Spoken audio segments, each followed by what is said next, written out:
নমস্কার বন্ধুরা, চিংড়ি মাছ দিয়ে ঝিঙে ভর্তা কীভাবে করি তাহলে চলুন ভিডিওটা দেখে নেওয়া যাক। প্রথমে আমি ঝিঙেগুলো কেটে নেব, তবে ঝিঙেগুলো বাকলাগুলি আমি ফেলে দেব না, বাকলা সহকারে আমি দিয়ে দেব। আমি ঝিঙেগুলি এখন কেটে নিলাম, আর সঙ্গে দেব একটা পেঁয়াজ নিয়েছি বড় সাইজের, আর দিয়ে দেব রসুন। পেঁয়াজ আমি কেটে নেব,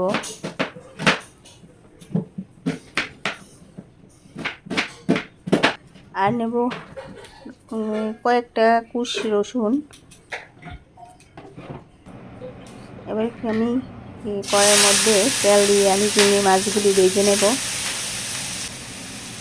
সামান্য একটু নুন দিয়ে ভেজে নেব।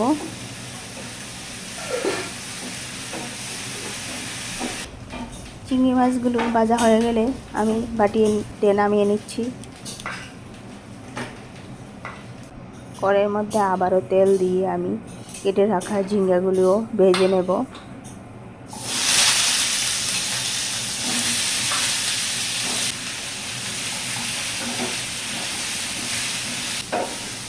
ঝিঙ্গাগুলিও একটু সামান্য লাল করে ভেজে নিয়েছি, ঝিঙ্গাগুলি যাতে সিদ্ধ হয়ে যায়। আবারও তেল দিয়ে দিলাম, দিয়ে এবার আমি ভেজে নেব কাঁচা লঙ্কা, পেঁয়াজ আর রসুন। এগুলিও আমি লাল করে ভেজে নেব।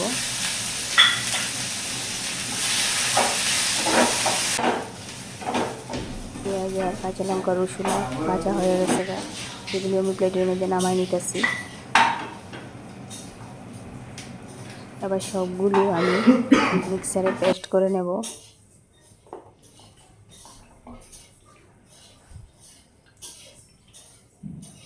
এবার দিয়ে দিয়েছি আমি ঝিঙে আর ভেজে রাখা চিংড়ি মাছ, আর ভেজে রাখা যে কাঁচা লঙ্কা রসুন পেঁয়াজ ছিল সেগুলিও আমি দিয়ে দিছি, আর আমি পেস্ট করে নিছি।